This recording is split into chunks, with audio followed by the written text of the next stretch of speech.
And on behalf of the Guardians Associations, the Cultural Awareness Series Committee, and our president, Brother Robert Rivers, second lecture in our Cultural Awareness Series. At this time, I'd like each of you to turn and greet the brother and sister next to you in the spirit of Umoja and in honor of our ancestors.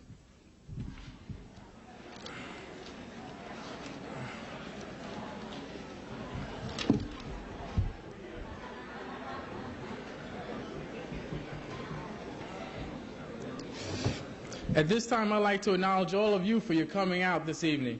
It is your presence that continues to make this lecture series possible. Thank you for all coming out. I'd like to read the objectives of the Cultural Awareness Committee.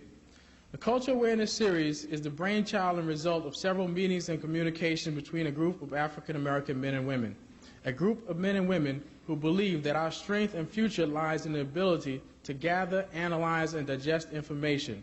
Once doing so, transforming this information into actions will ensure our survival as a people.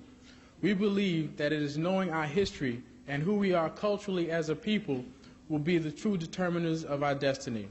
The Cultural Awareness Series will devote itself to strengthening and empowering our families and communities through institutionalizing educational and cultural programming.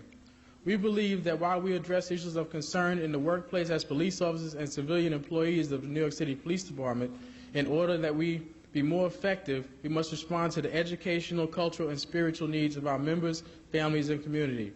It is only through our ongoing efforts to reach out to our workplace and our communities at large will unity and constructive change take place. I'd like now to turn the mic over to Brother Tariq Alexander.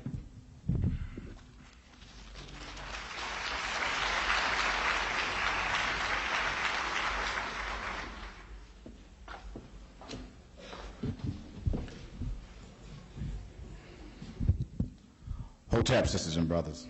Welcome to our cultural lecture number 2. Before I begin the program for this evening, we must take the time to give honor to our ancestors and to our elders, for whose footsteps we tread and whose honor and ideas we must fly. I would also like to take a moment to give recognition to the brothers and sisters who have done their share to help make it possible for us to bring this endeavor to you. That's the members of the African Cultural Society, of the Guardians Association, and you here present today. It takes a lot of time and effort to be able to bring these lectures to you. However, if we enhance the knowledge of just one person, it's worth it. So let that person be you. Remember, let each one teach one, and the job of unification through knowledge will be accomplished. It is crucial that we learn our past history, as it is the key to the door of the future. An understanding of Africa's role in shaping the civilization could possibly serve to reshape the African American youth being cast off as a lost generation today. It now gives me great honor and immeasurable joy to prepare you for the learning experience of yourself as an African descendant that can be used as a key to unlock your mental door of who you are and from what you come. Dr. John Henrik Clarke is our guest speaker for this evening. Our elder, our scholar, and a multi-genius. And I ask that you help me by standing and giving a round of applause for our scholar, Dr. John Henrik Clarke.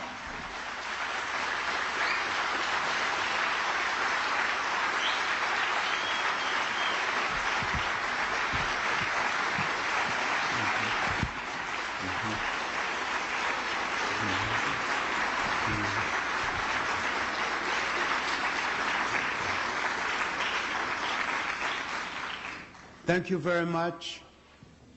I'm pleased with the invitation. We have a lot of work to do, and we want to go directly to the work.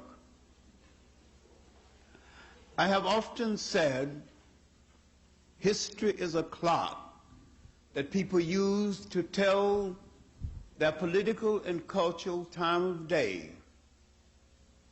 It is also a compass that people use to find themselves on the map of human geography. The role of history is to tell a people where they have been and what they have been, where they are and what they are. But most important, the role of history, properly learned, tells the people where they still must go and what they still must be. Something has happened to us that we pay little attention to, and we are forever knocking at the door of other people, borrowing cultures, borrowing ways of life inferior to the ones we lost. When you see the strongest thing about a people, look on the flip side and you'll see the weakest. The strongest thing about African people in relationship to other people was their ability to be hospitable to strangers. The weakest thing about African people is that they did not understand the intention of those strangers. And those strangers disrupted our society from Western Asia for 3,000 years before the Europeans. We are always adopting people and following after people who don't know where they are going. And we are always equating ourselves with other people, not knowing that it is not a matter of being better or worse, it is a matter of being different.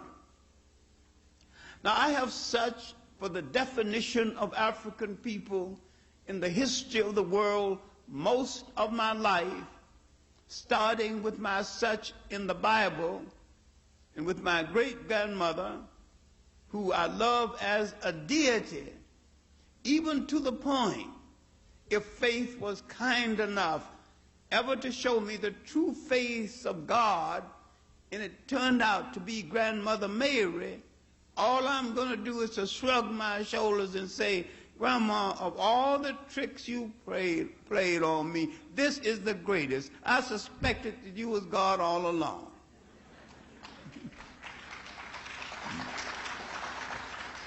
What we failed to do is to see greatness and godliness in ourselves, because we have been programmed into someone else's incubator.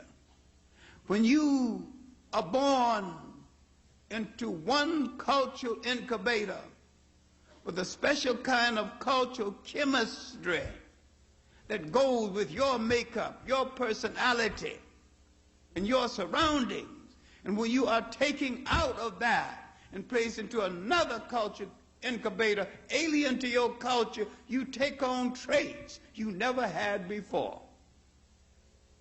Some time ago, some meat-clad women, all perfumed down and jewelry down, middle class and up, whatever that is, asked me to speak on the historical origins of black teenage pregnancy.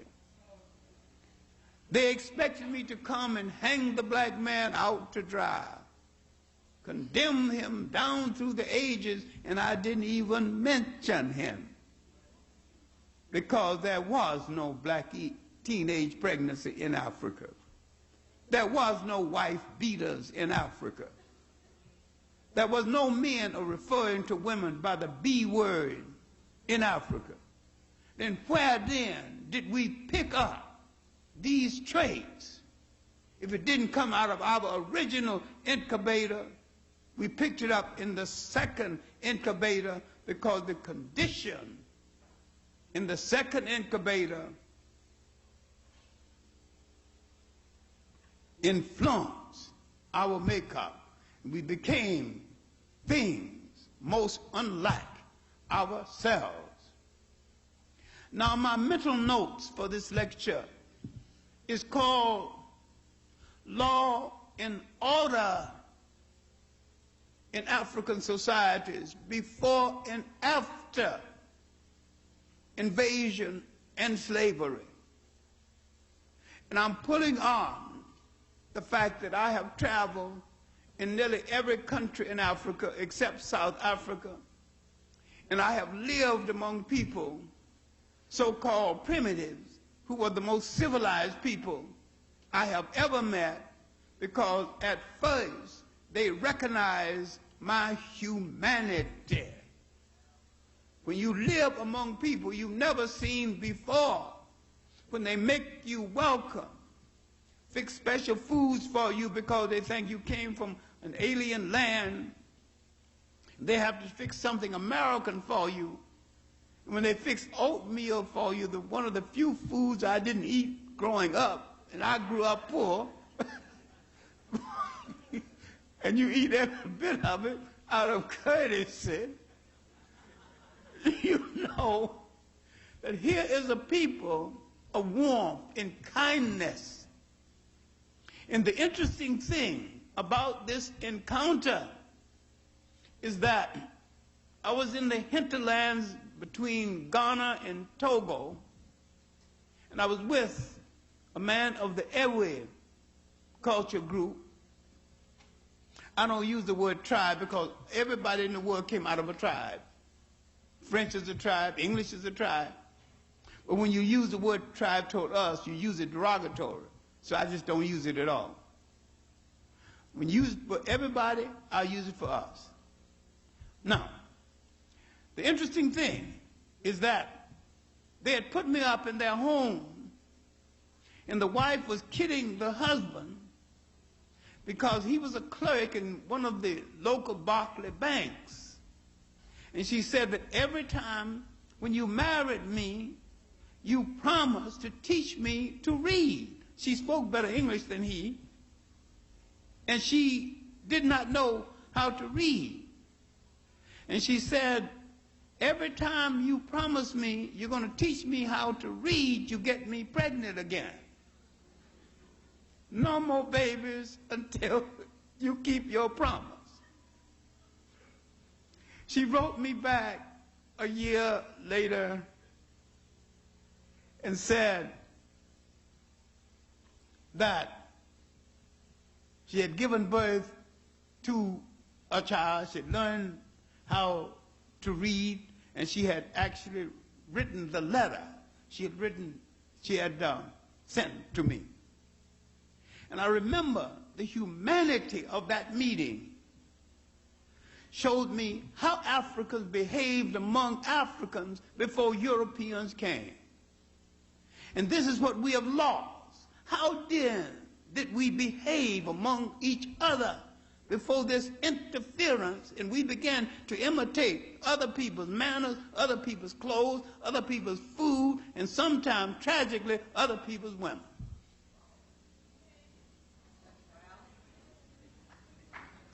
At what point did we become dissatisfied with the people at home?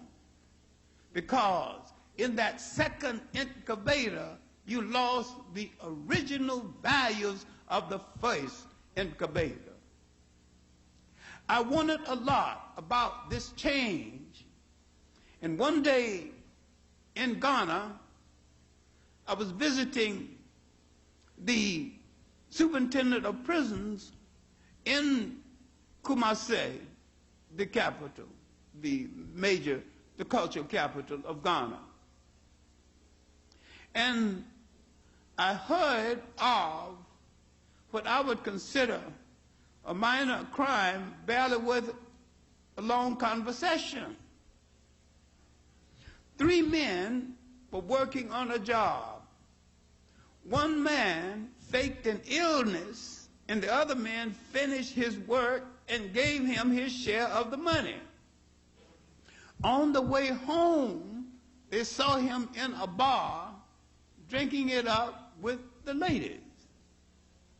That was not only a violation of law, it was a violation of something in Africa that is stronger than law, custom.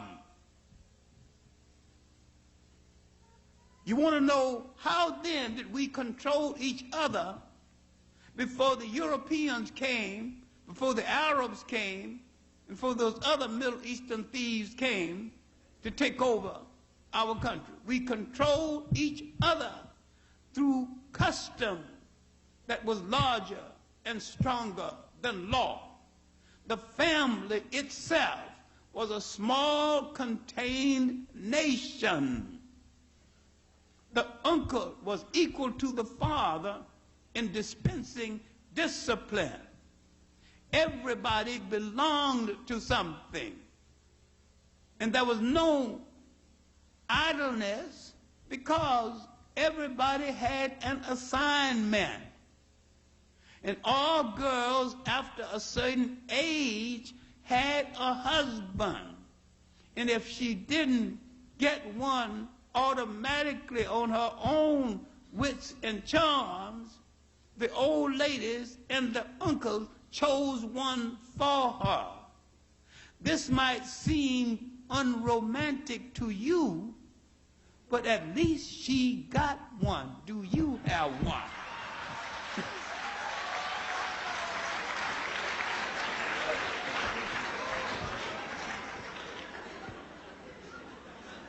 The society furnished everything that you needed. The society was a mini state in itself. And then some foreign fool and faker had to come along and create the I love you marriage.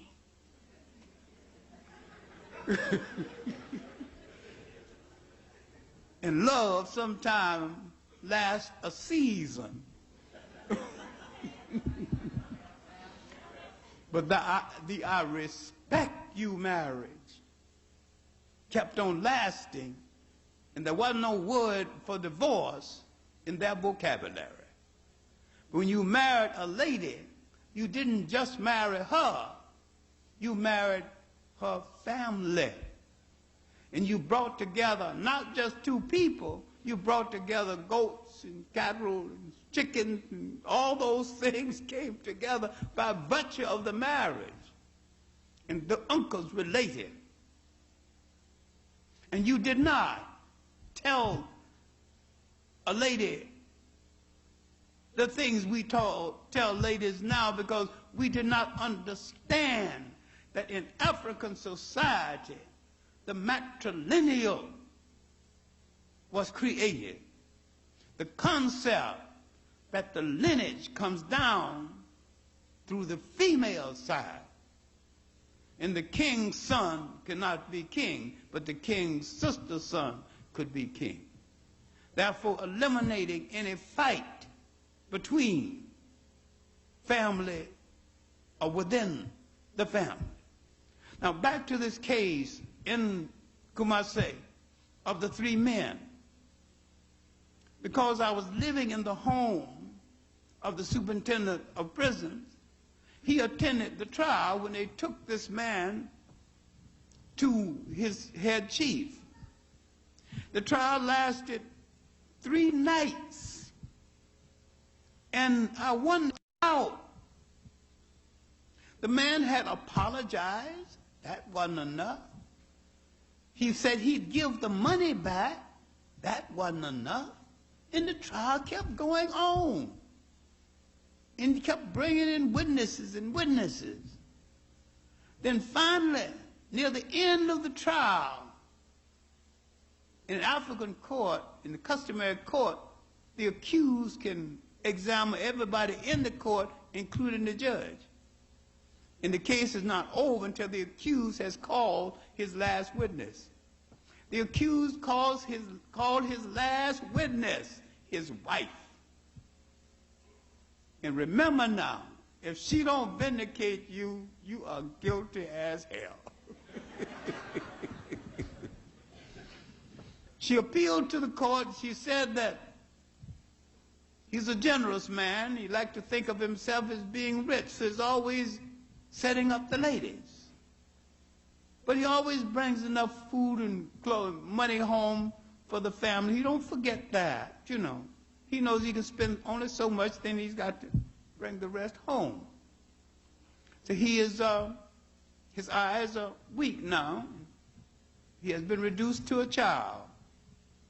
His mouth is bitter. He has not spoken the truth. He would like forgiveness. But the men said that they would forgive him. But the wife said, that is not enough. You must not only forgive him, but you have to agree to work with him again. Because if those two men fail to work with him, he is dishonored. And other men will not work with him. And when they agreed to work with him, he shook their hand and hugged them both and thanked them. Then the wife thanked the court for restoring his honor. What was at stake? I went back to Accra, to the home of Ghana's great lawyer, J.P. Danquah, who had trained in Nkrumah. He was then in the opposition. And I asked him, what was the trial about? And Danquah, a typical school teacher, says, John, you're acting like a Western fool. Don't talk to me like a white man. You should know what the trial was about. So he sent me down into his library, said, read this, read that. Maybe you'll find out. Finally, I read a little pamphlet he wrote called Honor and Obligation in a Can Society.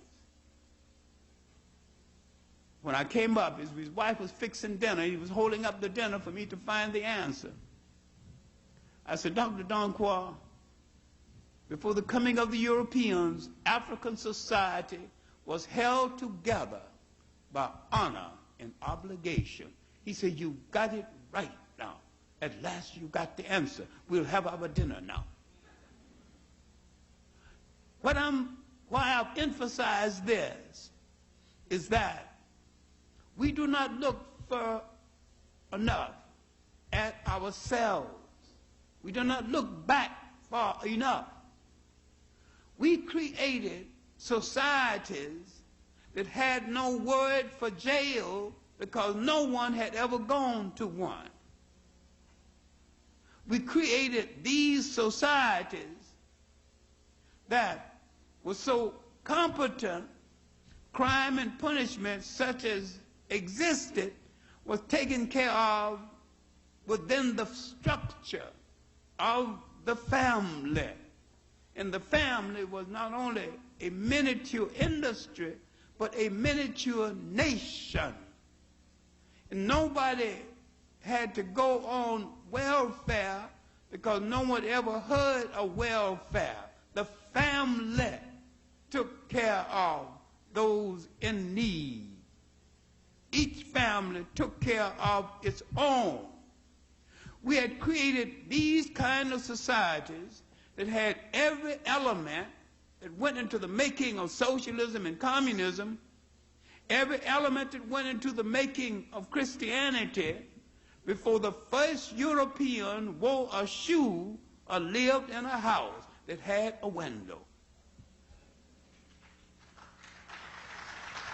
I am emphasizing this because you have been so brainwashed in years away from home and lacking knowledge in your own culture.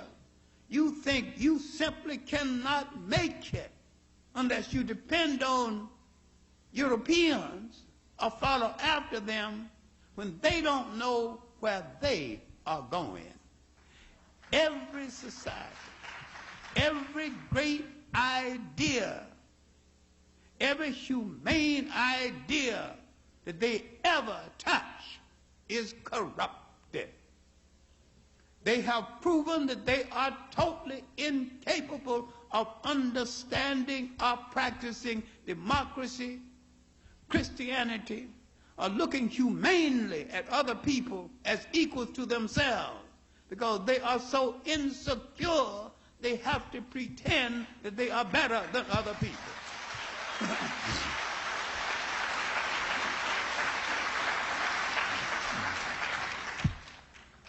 When we look back into our historical memory far enough, we will understand that over half of human history was over before anyone knew that a European was in the world.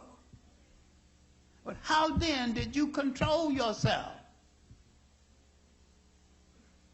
Honor and obligation.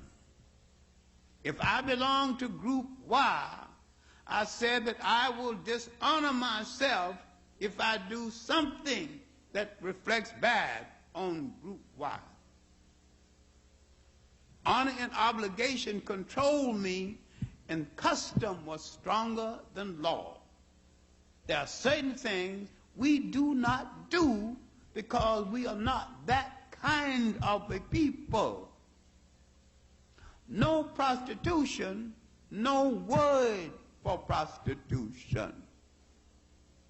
Now you let people where rule over you and influence you, where prostitution is a major industry in every one of their countries, unknown to us before we came in contact with them, and you act as though you cannot make it into the world unless you follow their Christianity, which is synthetic, their democracy, which is a fraud, their philosophy, which is a lie.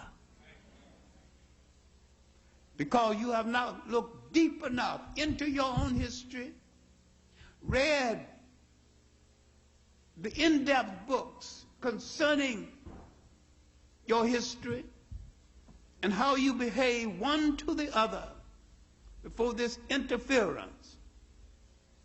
This interference came first from Western Asia, now mistakenly called the Middle East. Let's look briefly at Africa before this interference. Let's look at Nile Valley civilization. Let's look at the development of that great river civilization, the first great river civilization of the world, before the development of the Indus Valley, before the development of the Tigris and the Euphrates. Now let's look at the craving to claim Egypt as belonging to someone other than African people. Egypt is a composite nation made of many nations and cultures, all coming from the south. The Nile Valley stretches 4,000 miles into Africa. Now, if you say the Europeans built the pyramids, you got to give me a timeline on the pyramids. There was no Europeans at the time. There was no place on earth called Europe at the time. He was emerging from the Ice Age. So now let's use some logic. Would he come from under the ice in Europe, come all the way to Africa, build a great civilization, go back to Europe, get under the ice, and stay 2,000 years before he built a shoe for himself or a house with a window?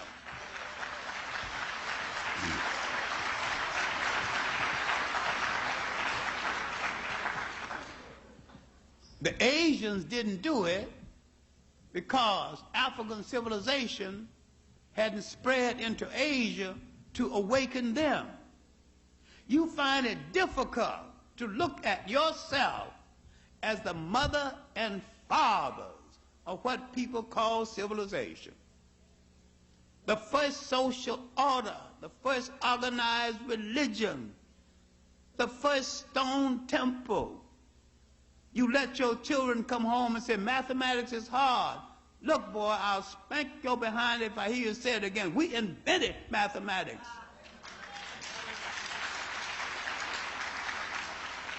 If it's hard for you, it must have been harder for the Africans who put up the pyramids, and the pyramids are still standing. They must have done a good job. They worked it out. It's hard for you to look at yourself alone in the world, uninfluenced by foreigners, working out the first laws that would govern man, working out the philosophy and the social thought that would ultimately go into the making of an anthology called the Bible. They would take your teachings and they would call it their own. They would take African animal stories and personify it with using human beings, and you think they've got something original. These are African stories retold. The story of the Exodus was an African story 3,000 years before the Jews touched foot in Africa. Now, I've used the wrong word. There was no such thing as the Jews in that time in history. The word Jew is not a Western Asian origin. It is not an ancient word. It is a word of European origin. And the people of the Hebrew faith during that period of time were just Western Asians converted to the Hebrew faith. And there's one thing you have to consider and think about. When they came into Africa as visitors, escaping famines, they had no clear religion, they had no clear language, they had no clear culture. When they left, they had all three. So what is the origin of the people you now refer to as Jews? What is their cultural origin? What is their religious origin? And do these Western Asian people relate to the Europeans who adopted the faith belatedly and was eventually referred to as Jews? Now, I'm dealing with the interference with Africa's golden age. I said that Africa has had 3 golden ages, and they could have a 4th one if we got ourselves together and believe in ourselves, because all the ingredient out of which it can be made is either in our hands or could be in our hands if we just believed in ourselves well enough to know we were the first people to build a state, the first people to build an institution, the first people to lay out laws that will not only govern us, but eventually govern all mankind. Now, let's go back to the copying that went into the making of the Bible. I know the Bible is sacred to you. It's supposed to be all true. You believe in the Adam and Eve story, and all the story about the ark. These things are precious to your mind, but these are stories taken from us and retold.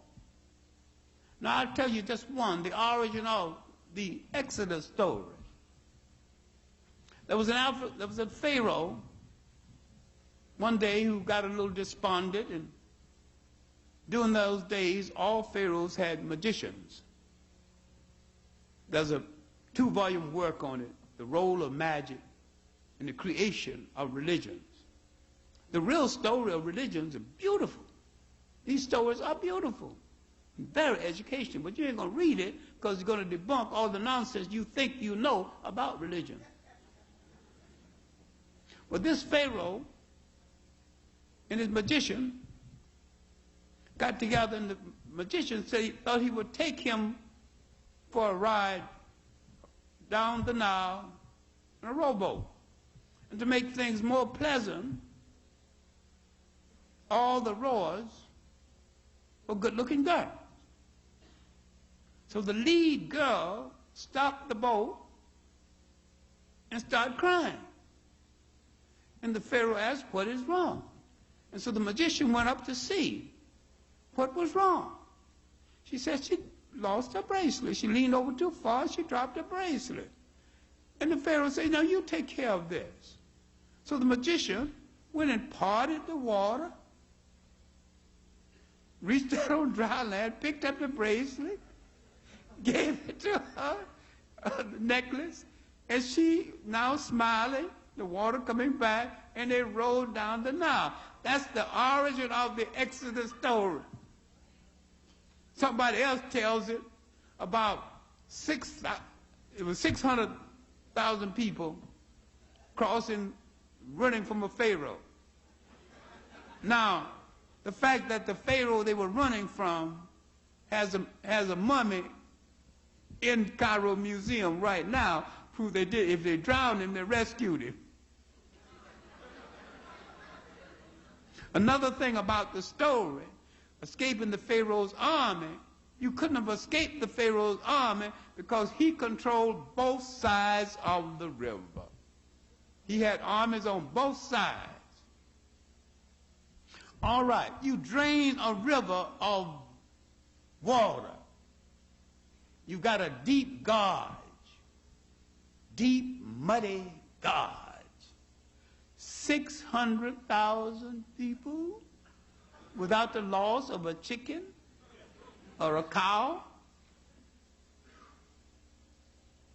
You gonna believe this? Come on, give me a break.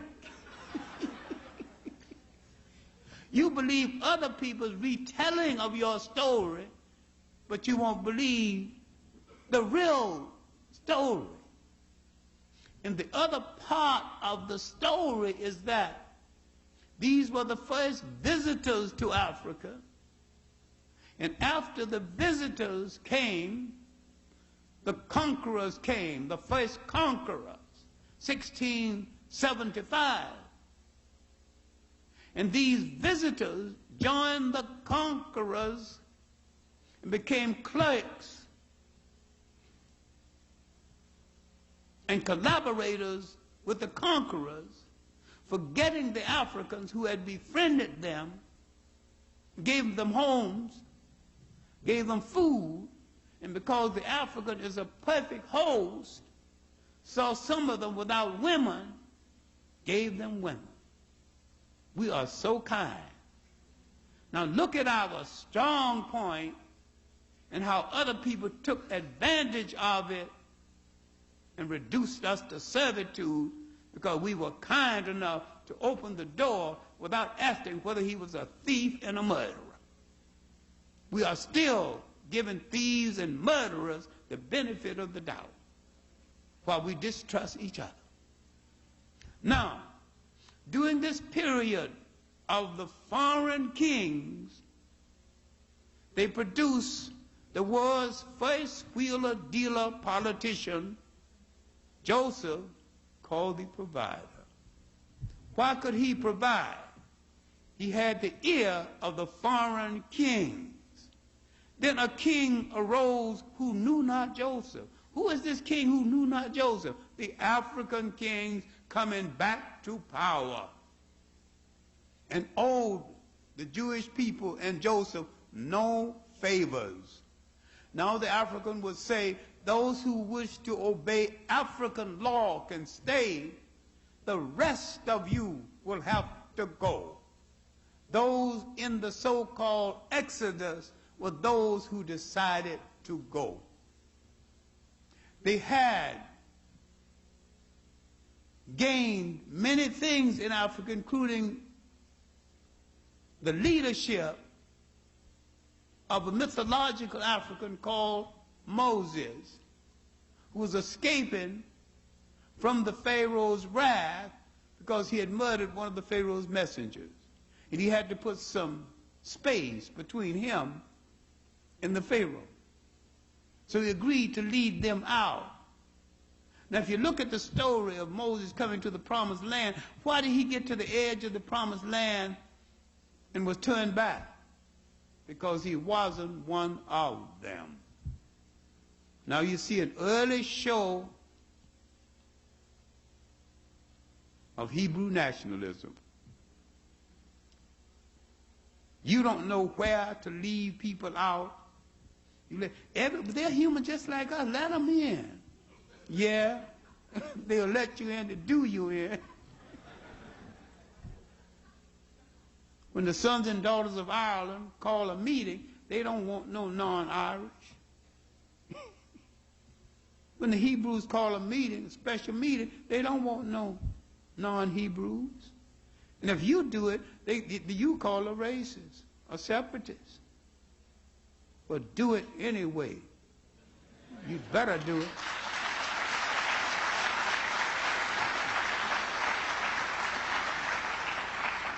We are the only people who get condemned for loving ourselves and taking pride in ourselves.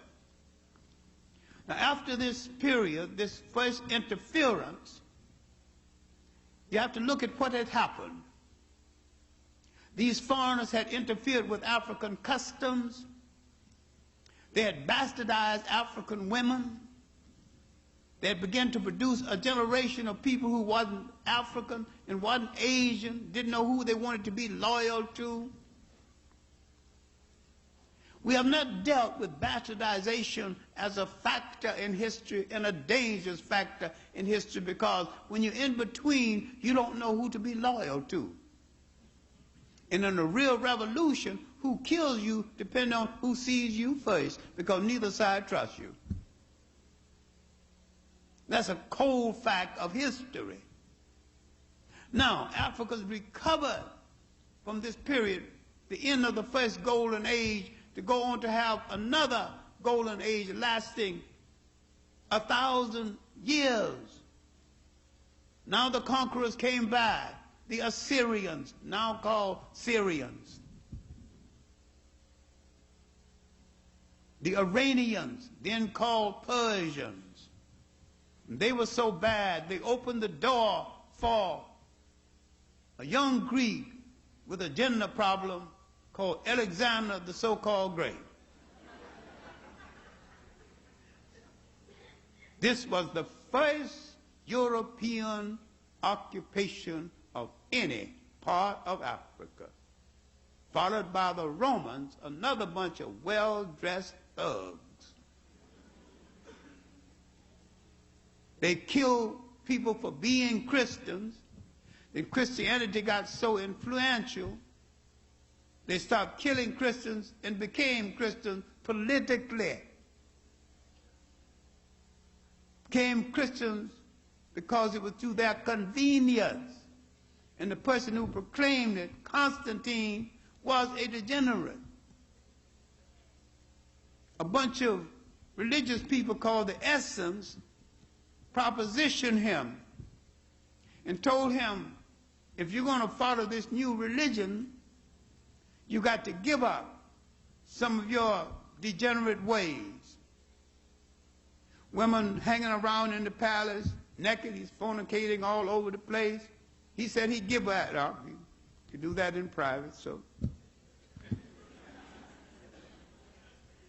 And they told him that he had to give up eating red meat. Then he lost his temper. So keep your religion. Go help out. And finally they said that, well, we are vegetarians. We'll let you have your meat. And so a compromise was made. He proclaimed Christianity to be the official religion of the Holy Roman Empire. By 600, the Romans had disgraced themselves in the mismanagement of the faith and had destroyed the many Africans in the faith, had declared war on the early African Christians, to the point where a camel boy began to grumble and ask for reform. Failing to get reform, he asked for a new religion. Now this might hurt a whole lot of people's feelings, but Islam came into being so fast, it is the least original and the least imaginative of all of the world's religions. They stole a little bit from Zoroastrianism, a little bit from Judaism, a little bit from old Christianity. They put it together so fast, there is no truly great Islamic literature. And the Quran is a composite that a whole lot of people talk about and don't read. But the Africans, thinking that the Arabs would help to get the Romans off of their back, were right. The Arabs helped to get the Romans off their back and replace the Romans on their back, and the Arabs are still on their back. Remember, everybody in Africa who cannot be called an African is either an invader or a descendant of an invader.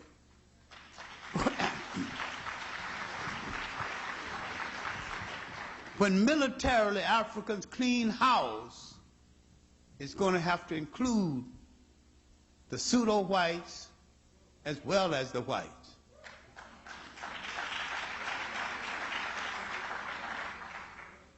And you don't have to have the Arabs in order to have Islam, because the Arab is the most corrupt element within Islam. 2 Africans helped to make the faith. 2 Ethiopians, Zayd bin Harith, Ibn Ribit Bilal. And Ethiopia protected this faith when it was about to be driven out of Arabia. And the Prophet Muhammad told his followers, go to Ethiopia. Go to that land of righteousness where no one is wrong. And he said on his deathbed, Islam will never forsake Ethiopia when Ethiopia is in distress. No nation in Africa has suffered more then and now at the hands of Islam than Ethiopia. Only a few years ago, the Muslims coming down from the north to destroy the previous Ethiopian government, African Muslims, blacks, were capturing pretty Ethiopian women and turning them over to Arab dogs. Now, if you demean yourself in the name of a religion, then it is not a religion.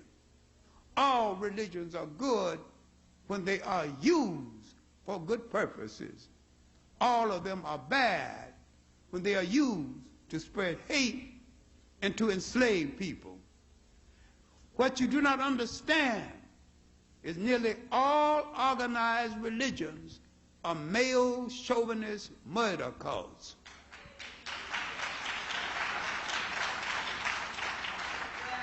They not only took the woman out of the center of religion, where religion started. The African had no problem with the female god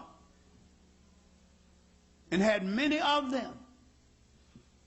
He assigned the goddess Nu the job of taking down the sun and putting it in her vagina overnight and taking it out and putting it up in the morning.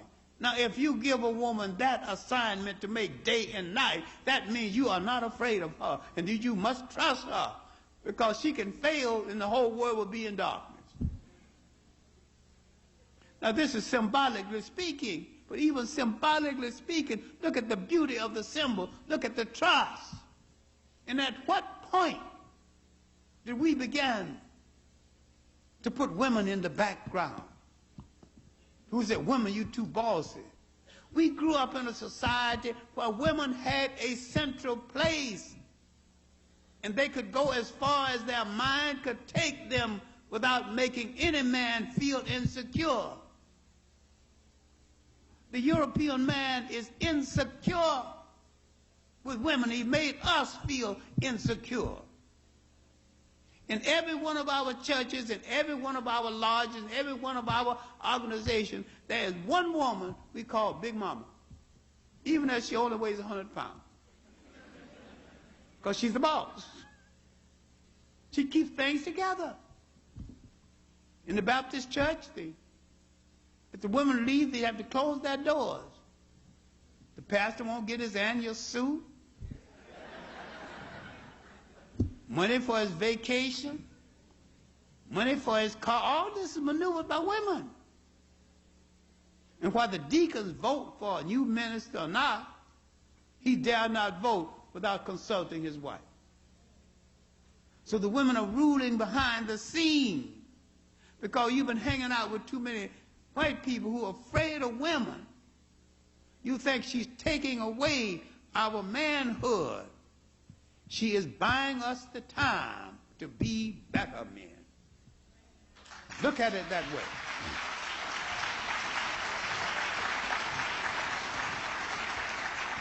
She don't want you to be a wimp. This is why she's been taking care of so many things to free you to develop as a man. We have misinterpreted this because we listen to some other drummer of another culture. Now, I said there were 3 golden ages in Africa. And now let's deal briefly with that third one, then come briefly to the United States. That third golden age began to start when the Africans and the Arabs drove the Romans out of Africa. And the Europeans had to go back into Europe where they created what they call the Dark Ages. Europe never flourishes until they have people outside of Europe that they can exploit. Free labor, free land, free resources. They're looking for it again to recover from all the stupid walls that they fastened on this world. In inner Western Africa, nations began to develop. Ghana, Mali, Sangay. Sangay was as large as the United States, ruled by Africans. Ghana was ruled by sacred kings.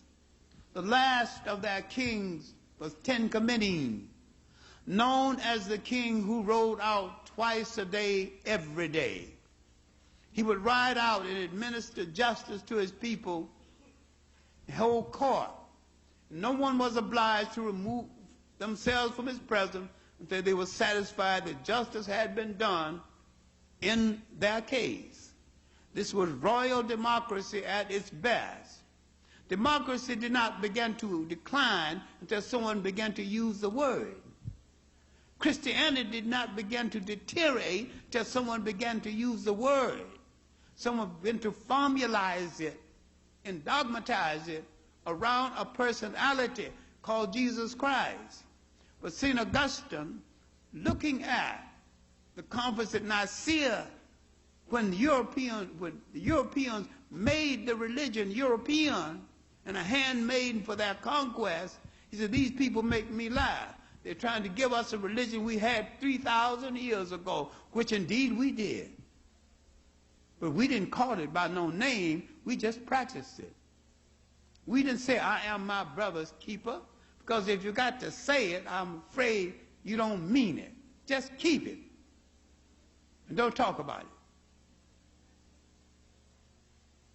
We produce societies so well governed by custom that we did not need civil law as you know civil law. Once the foreigners came in, they convinced us of a tragedy that we are still suffering from. They laughed at our gods and told you God can't possibly look like you. And when you bought that, you were in a trap, and you're still in that trap. It is hard for you to imagine God looking anything like Michelangelo's painting, who painted it 1,500 years after the death of Christ. Now, how can the hell did Michelangelo, who also had a problem, knew how Christ looked?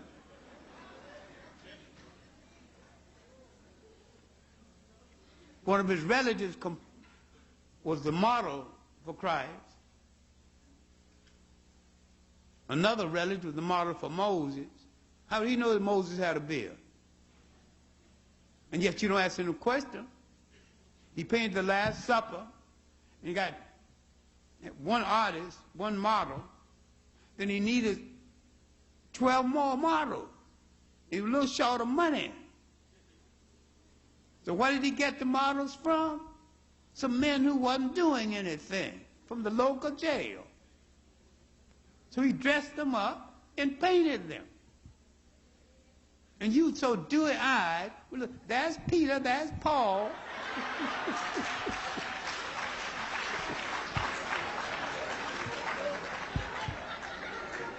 There's a bunch of dressed up jailbirds. And you buying the picture without asking any question. Now you need to read Dr. Ben's work, The African Origins of the Three Major Western Religions. John Jackson is still alive. One of his last big books was Christianity Before Christ. He also did a book, Pagan Origins of the Christ Myth, dealing with the pictures of Christ in all kinds of societies. Now let's go with this third golden age, which began to end concurrent with the rise of the slave trade. This great nation, Sangay, existed inland. It had great universities, University City, Genève. It had a great university at Timbuktu, so well organized the Arabs did not or could not teach at Timbuktu, at the University of Sankore. They wasn't brilliant enough. The great teachers had to teach 10 subjects well. The last of the great chancellors was Ahmed Baba, an African who had written 47 books, each on a separate subject, and he had never gone to any place for education outside of inner West Africa. Now, people tell you that the slave trade happened, but they don't tell you what else was happening. The great independent states in West Africa was flourishing, and they would not fall until 150 years after the slave trade had started. The great city-states of East Africa were flourishing until the Arabs forced the slave trade on that part of Africa, using their mulatto offsprings in relationship to cooperation with the Portuguese. The Arabs were in the slave trade before Islam, and many brothers who tried to purify the Arabs by saying Islam is the black man's true religion, inasmuch as all the elements that went into the making of all religions came out of Africa, then all religions are the black man's true religion.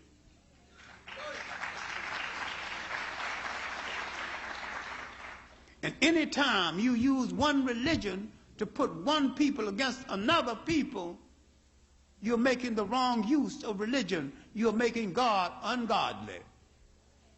Every major religion of the world have used that religion to enslave other people. What I'm saying is now, after the Crusades, another faker in history that I don't have time to explain, because if you think it has something to do with religion, then you are misguided. It was a raping party. They raided everything in sight. Not only took the farmer's property, took the farmer's daughter. They were so-called rescuing the Holy Grail. It wasn't lost in the first place, wasn't holy in the second place.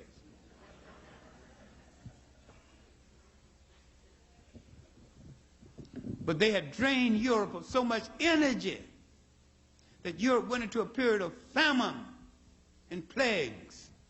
And one of the main reasons for the famines and plagues was the lack of sanitation. The Europeans had not used a simple substance commonly known as soap.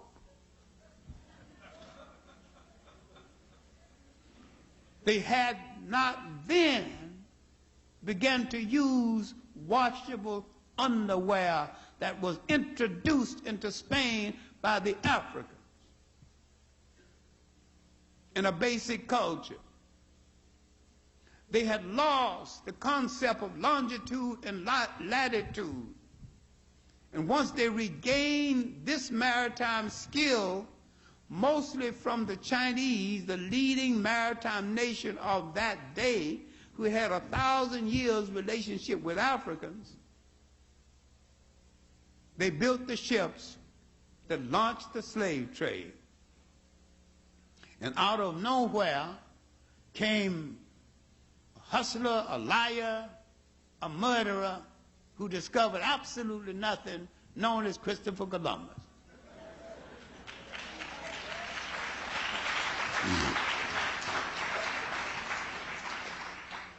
If you want further explanation, and if you forgive the modesty, my last book is Christopher Columbus in the African Holocaust. Any black bookstore will get it. It's small, so it's cheap. You can't get hurt.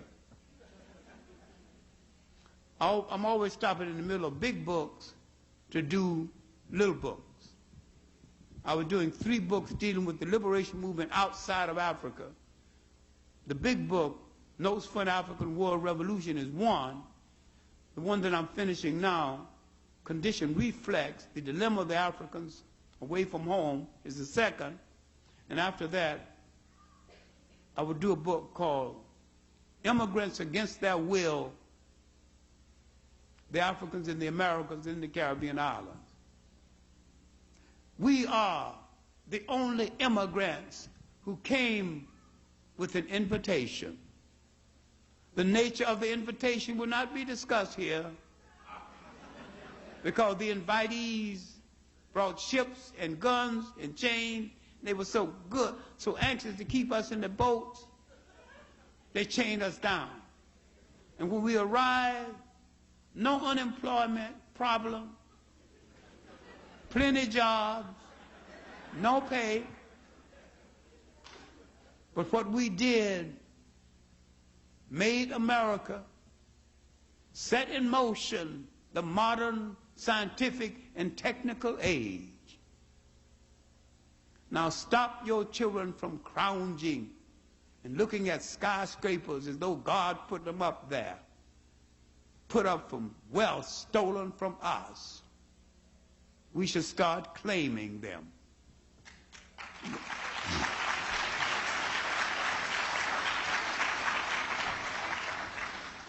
And those talking about reformation, putting a figure on it, forget about the figure. I'll take the whole treasury. You can keep the change. The debt owed to us is that great. The impact of the Africans on what is called the New World not only transformed 2 hemispheres in the island of the Pacific, created an economic system that permitted Europe to recover from the Middle Ages, from the money and the wealth spent and wasted in the Crusades, from the loss of population during famines. African labor had rescued Europe. What I'm saying is that without your labor, there'd been no New World. And that Africans all over those hemispheres, in the Caribbean islands, where you have the clearest revolutionary heritage in revolts, because in the Caribbean islands, they did not break up the slaves quite so often. The slave master bought in large lots and kept the lots together, therefore maintaining some form of African culture continuity. In the United States, they acted as though it was a brokerage house. They bought in small lots and broke those up. Mama goes one way, Papa goes another way, Uncle goes another way. So they fragmented the slaves in the United States until they almost became strangers to each other. And the slave in the house became the enemy of the slave in the field. When in the Caribbean islands, the slave in the house became the messenger and the informer for the slave in the field. Their revolutions were more successful because the line between these two slaves wasn't broken. It has nothing to do with whether Caribbean people are braver than any other people. They were the fortunate beneficiaries of a circumstance in history over which they had no control. But in the middle of the 19th century, they began to forget all of this. And early in the 20th century, they became black English, black French, black Dutch. And they became almost the least African of all the African people. They would tell you about their Dutch grandfather, the English uncle, everything except Africa. We had to remember it because it was taken away from us so cruelly. What in the final analysis am I asking you to do? I'm saying forget all the difference in this division brought on us by conquerors and realize that we need to stop talking about whether slave ships put us down and concentrate on whether slave ships took us from. All of us came from Africa.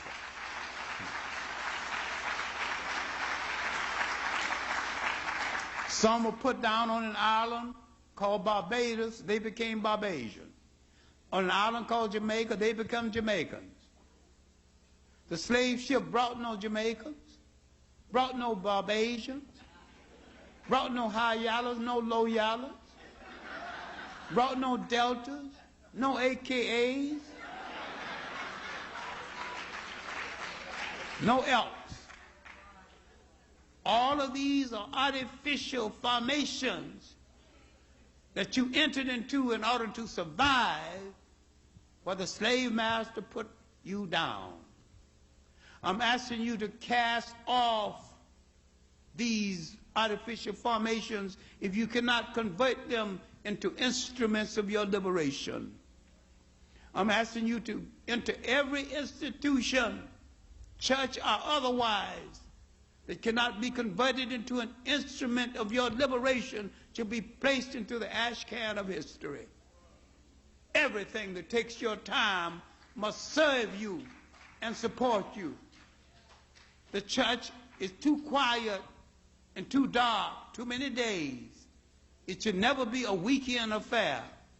There'll be days when you do nothing but just tutor children. There should not be a sick person on the block unattended to. There shouldn't be an old person on the block that's not saved. Because if you go back to a society that produced you, everybody protected everybody. The least of all, old people that were considered deities, because we were into, in part, ancestor worship. And we knew that the old people would go on before, and they could say a good word to the gods to make it nice for you when you get there. So you pampered them. We cannot reconstitute all old societies. We can take the spirit of former societies we produce and live by that spirit. That means we must build the family again as a unit. Relate the family to the total community. Trust each other again. Feel safe among each other again. Love each other again.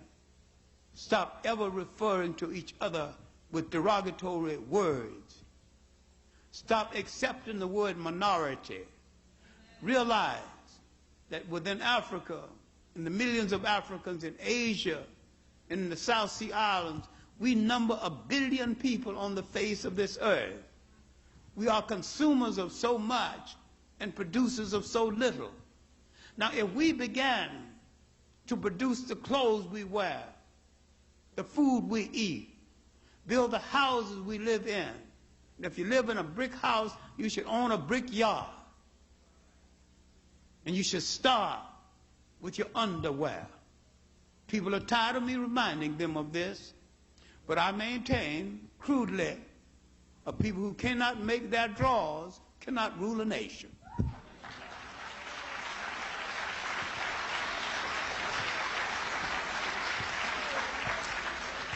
Let's start this. And let us remember when dons were young and history was barely an embryo. In the Nile valleys of Egypt, in the Niger valleys of other parts of Africa, Limpopo and the Zimbabwe, we created the laws and the social thought that would later govern man, who dared to call himself civilized after they had learned from us. The Greeks and the Romans warmed their intellectual hands on the fires that we had created. And except for what Africans had created earlier, there had been no Rome and no Greece. There was a time you stood at the center of the world. And if you're going to do it again, you have to train your children that they are capable of doing everything necessary to maintain a nation. Don't shout nation time until you are ready to maintain a nation. Don't shout black power until you know the responsibilities of power. Being black and beautiful means very little unless ultimately you are black and powerful. Realize there was a period of sovereignty and independence in your history when you were the major influences of the world and gave guidance to the world without oppressing anyone, without being arrogant enough to take anyone's country. And you gave the world some safety and a new humanity.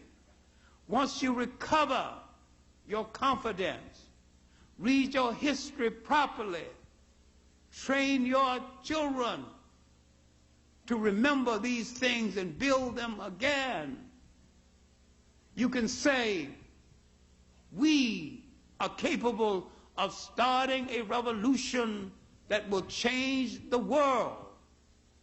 We need, each one of us, a partner in this revolution. So I suggest that you find a mirror and don't move from the mirror until you like what is staring back at you.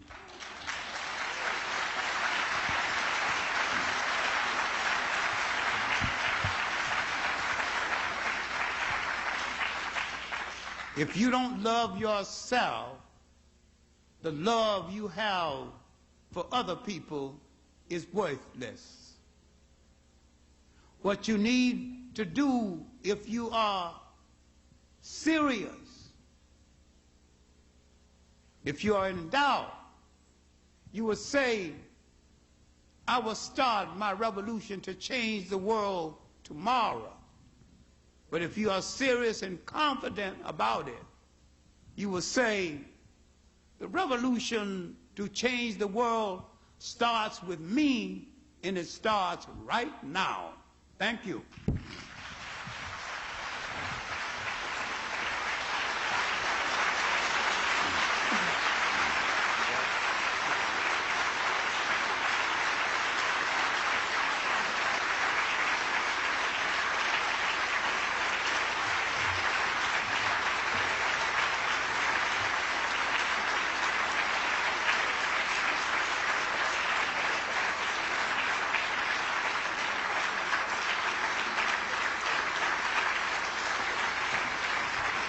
Dr. John Henry Clarke. That's powerful, Doc.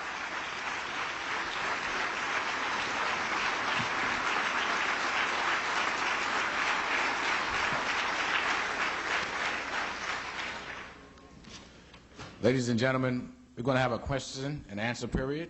I ask anyone who has any questions to ask Dr. Clarke, please do so by lining up behind the microphone here, and limit yourself to one question per person, please, so we don't wear out our elder. I'd like to also take this time to remind those who are here that Friday, March 26th, that's next Friday, My question is going to be about the black middle class arising in South Africa. Could you make a comment?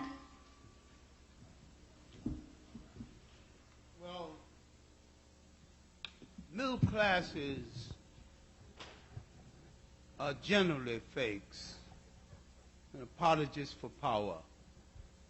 And they are the buffer that stands between the powerful and the lower class. You do not need a middle class, you need a responsible class. You need a technical elite. You need people who make sure that things are done. They are trying to create a middle class people. They will pamper them and they will become apologists for the continuation of white rule. I am saying this move is dangerous. Watch it.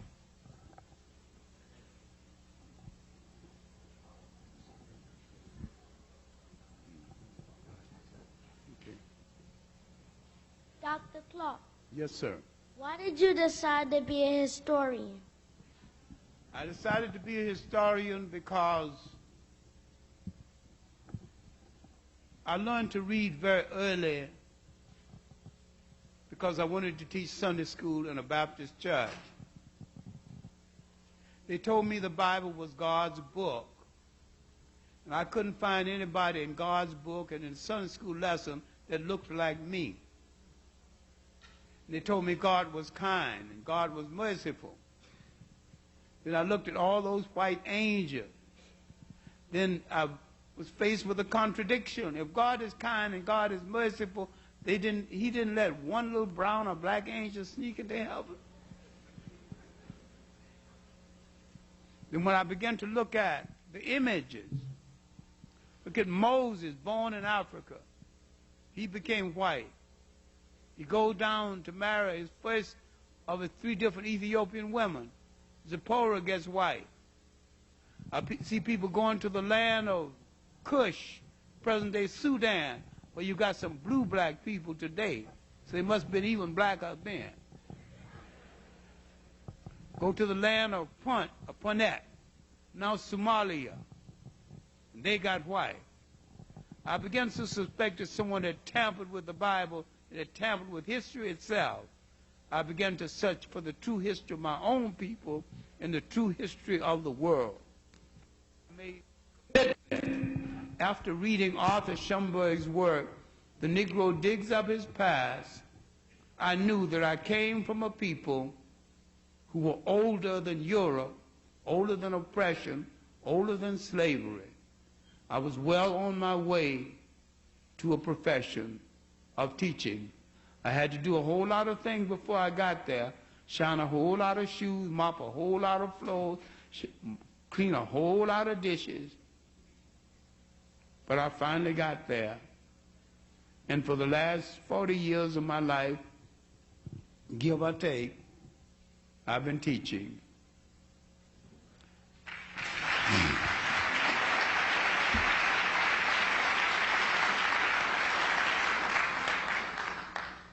Dr. Clarke, I am a teacher at one of the local Brooklyn public high schools, and first of all, I'd like to thank you for coming out tonight and lecturing to us, and this has been the most inspiring lecture I've heard since I graduated from Hampton Institute almost 20 years ago. But I think we can really appreciate what you've told us, and a lot of us needed to hear these things, especially the young children here and some young adults. My question to you is for you to comment on the recent wave of world terrorism, and especially the terrorist activities we have experienced here recently in the U.S. Do you think that this is a way of the third world to reach out to gain a new world order, the have-not nations to get back on top. Would you comment on that for me, please? Well, black nations don't have to be on top, but they have to be sovereign. They must be masters of themselves. They don't have to be top of anybody except their own destiny. We are the only people who can come to power and exercise it without threatening other people's power. I think the terrorism that you are talking about, most of it is unrelated to African people. And I have serious questions about what you call third world, because I'm not too clear what's the first world and what's the second. I don't accept categories that make me less than number one.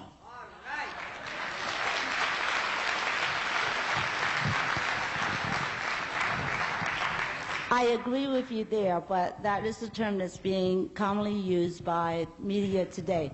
Quote unquote third world for countries such as Iran, Well, Syria. people call third world, some of them are pseudo-white people, and some of them, once coming to power, will be just as ruthless to us as white people, and have already proven that. Okay, one other. Let us hope that we can find an alliance with them, and some of them will come to their senses, but don't bet on it. Always have enough strength to maintain yourself in case they turn on you.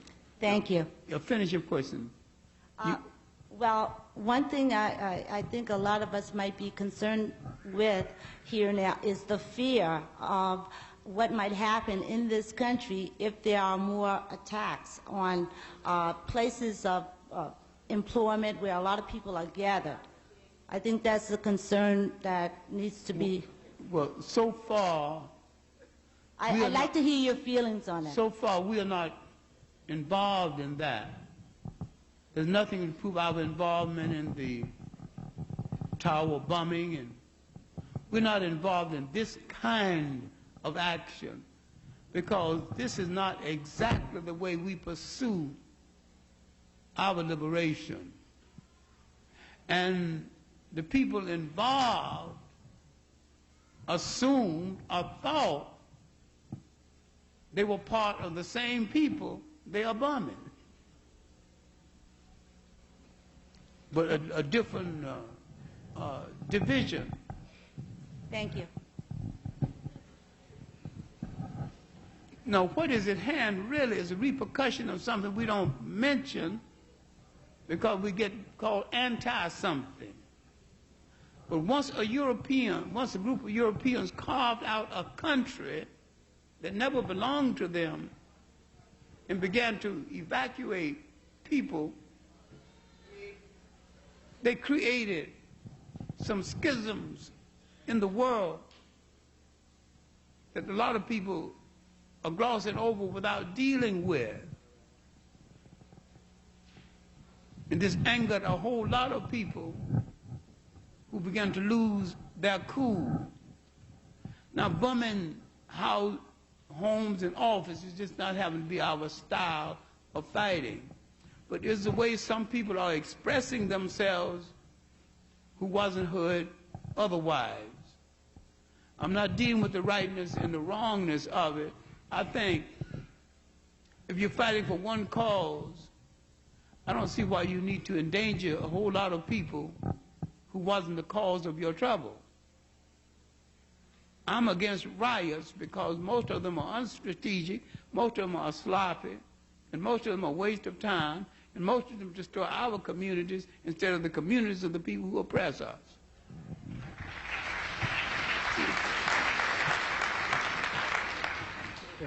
Good evening, Honorable Dr. Clarke. I'd like you to please expound on the role of the media in this country and how it exploits African Americans and what ways in which African Americans what things they can do to not buy into this and educate themselves, whereby they are not exploited and not caught up with even supporting newspapers that exploit them. The media is an aspect of power and mind control. If you forgive the modesty, I have a chapter in my big book, African Notes for an African War Revolution, called Media and Mind Control. I look on the Bible, I look on magazines, all is a form of media and mind control. The movies, another form of mind control in the media. When you see so many white heroes, you assume you haven't never had a hero. When you see the white man always getting the girl, you assume that you can't get the girl. You may not be old enough to remember a series that Bill Cosby appeared in called I Spy. Remember, the white man was always knocking over blondes, and when Bill got a black girl, he lost her. Now, you know damn well we invented a kind of approach that is sometimes irresistible. Thank you, sir.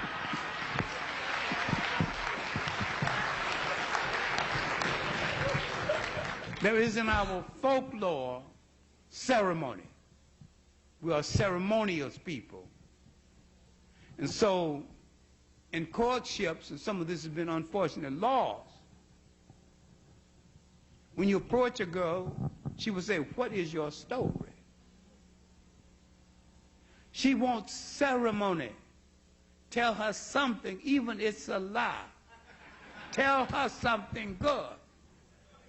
And so, knowing this, we get a story ready that will turn her head properly. We're not cruel. We don't be snatched and say, "Come here, girl." That's new. People who think they possess women to the point they can't go through the ceremony. If you don't go through the ceremony, you don't deserve the favor.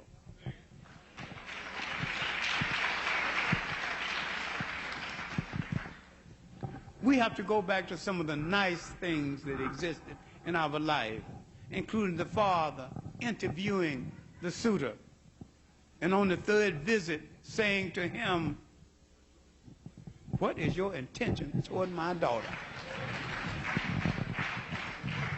And if your answer is not good, you go out of the door, and she can cry all she wants to, but you don't come there again unless you satisfy Papa.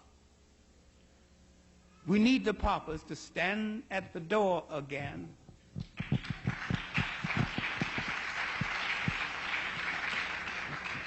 to look the suitors over again and see if he's suitable to face our Supreme Court. I had a great-grandmother, and one of the girls in our family fell so in love with some slick-haired dude called Willie, and she brought him home. She knew if Grandmama Mary don't turn him down, he's out. She said, Grandma, I'm going to die if I can't marry Willie. And Grandma looked him up and down, pulled her away and closed the door. And she said, "Girl, get rid of that get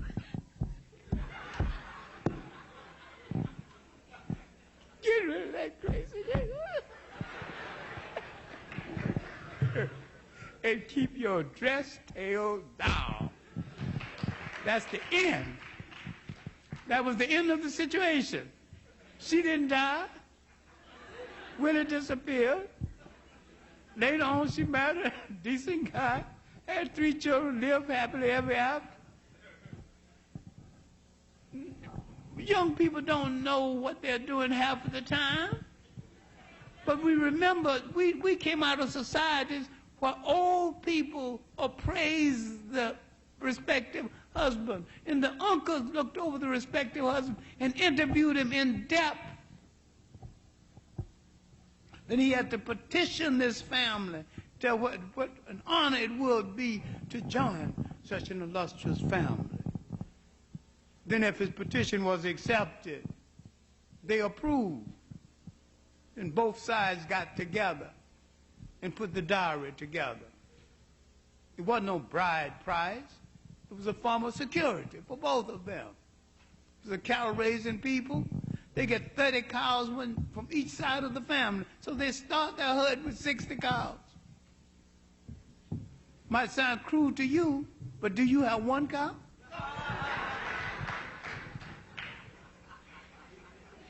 Maybe we need to go back to some of the old days and some of the old ways. Good evening, Dr. Clarke. Good evening.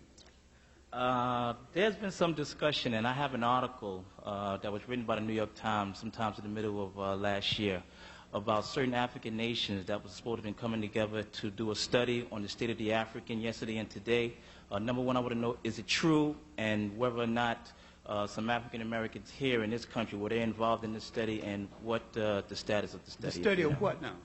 There was supposed to have been some African nation was supposed to come together to do a study on the true origin of slavery and how it affected the Americans here in this country. The talk was superficial. I wish it were done because the true origin of slavery was in the mind of the Europeans who enslaved each other for 1,000 years before they started on the Africans. And the Africans need to admit the role they played in the slave trade, because all Africans are not guiltless. And some of us were turned over to the slave catcher by other Africans who became corrupt. Not all of us, but some of us. So I think we need to be honest with each other about the role of the African in Africa, what role he played, and what he will do to make some kind of amends in putting all of us back together as one people. Thank you.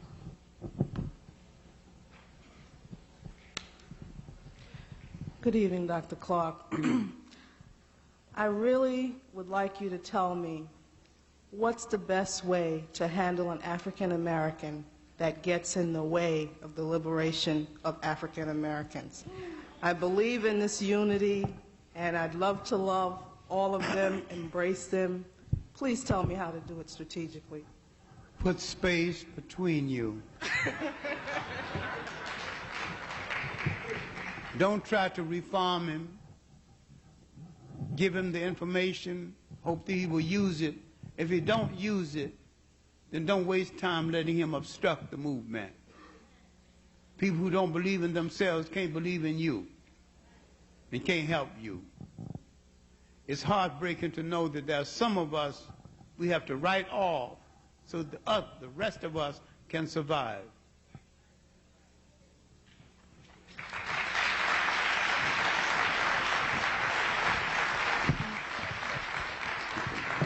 Good evening, Dr. Clarke. I wanted to ask you, what comments do you have to make on the exploitation of black women in the music business and in Hollywood?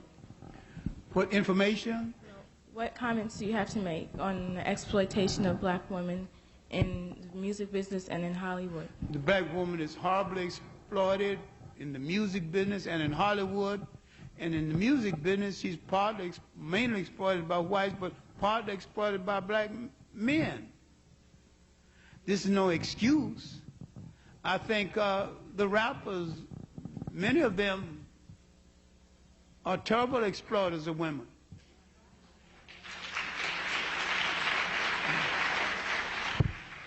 And the things they use, the words they use, is not only exploitation, it is an insult. I think Hollywood has always not only exploited, but misunderstood the normal relationships between black men and black women, and a whole lot of black men have helped them misunderstand that by imitating white men and their misconduct toward their women. This is a major crisis, and what she has said is absolutely serious.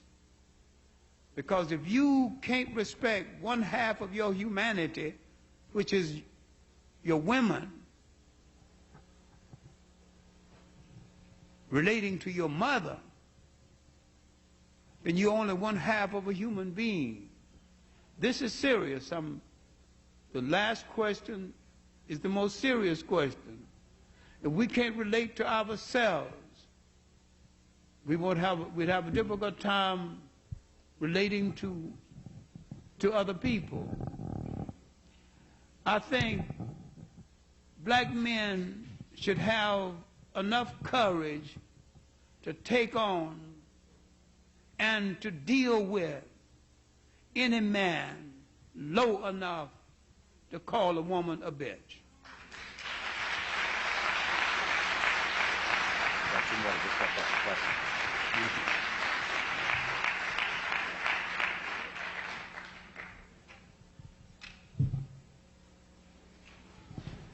Hotep, Honorable Dr. Clarke. Indeed, tonight it is a pleasure for me to be here to listen to you. Briefly, I've heard you on several occasions speaking in what I have known to be, identify them as sound. In it. And religion is not supposed to make you arrogant. It's supposed to make you brotherly. Not supposed to pit you against your people, but give you a greater understanding of your people.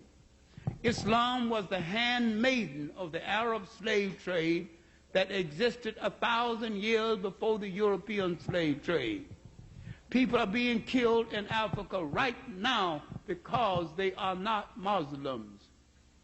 If you are a Muslim, then you must, why have you not confronted this fact? If we must deal with Christianity and its crimes against African people, the crimes of Islam against African people are equally as bad. Why can't you confront that?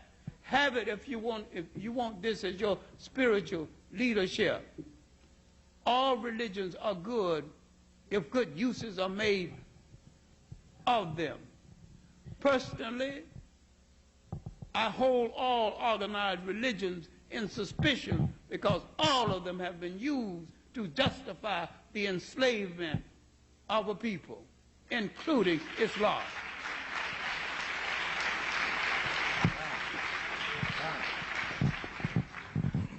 Good evening, Doctor. I would like you to respond to the situation, the failure, as I see it, of the public school systems as far as aiding our youth. And what do you have to say about maybe an approach to that particular problem? The public school system is not an educational institution.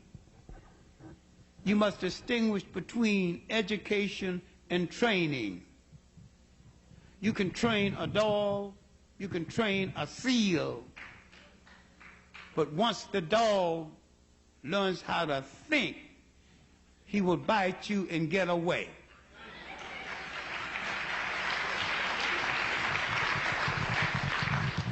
But if you train him to jump through loops, he will jump through loops when you tell him to jump through loops. Education in New York City and most of this country is a multi-million-dollar industry. It is about the control of that industry and the control of the mind of people who enter that industry.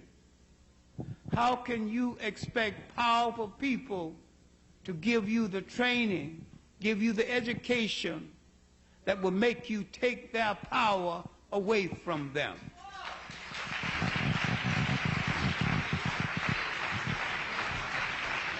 So therefore, education for you in the public school is a contradiction in terms, because if you were educated, you'd be the masters of yourself instead of falling behind someone else to lead you.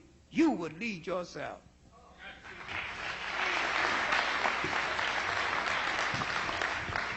Good evening, Dr. Clarke. I have a question in regard to the book African World Revolution and concerning the chapter, Can the Africans Save Themselves? Yes. Could you please expound on that? Well, that chapter was written before others in the book. And when I said, can Africans save themselves, when I question, I mean, can we stop being dependent on other people for our bread, our house, our jobs. If we are 1 billion people on the face of the earth, we can employ at least 2/3 of the African people in the world furnishing goods and services for each other. We should master the gold and the diamonds, the resources of Africa, put this together with the resources of the Caribbean Sea, put this together with the technical knowledge of the black American, who's the best technically trained African in the world. Put all of this together, and we must save ourselves from domination and dependence on other people and become the masters of ourselves. I raise the question, can we do it? And if we fail to do it, we might as well be contented to be dependent, because a dependent people are slaves, no matter what name you call it. If you depend on another people for your bread, your house, your resource, your salary, you created nothing that gives you some form of independence, then you have programmed yourself into slavery. And slavery is a form of dependency on other people.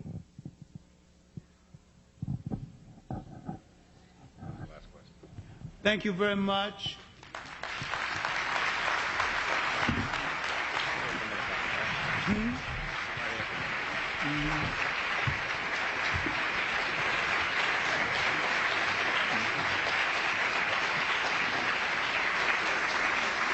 Ladies and gentlemen, I thank you for coming out and hearing the lecture of Dr. John Henrik Clarke. I repeat, next Friday, March 26th at PS 243, that's 1580 Dean Street, the corner of Troy Avenue. There will be a free slide presentation of the African people globally. And in the future, sometime of May, we expect to bring in Dr. John Henrik Clarke. Dr. Leonard Jeffries.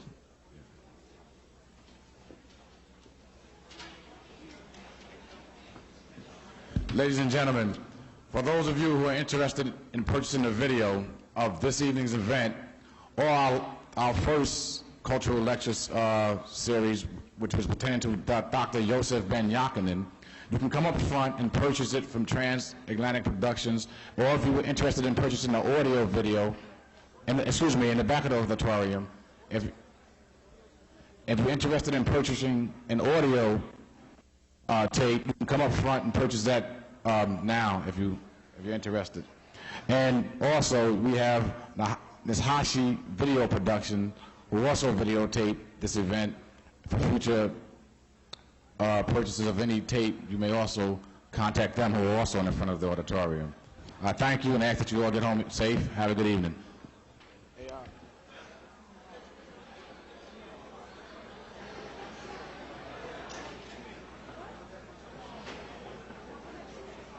Wake up.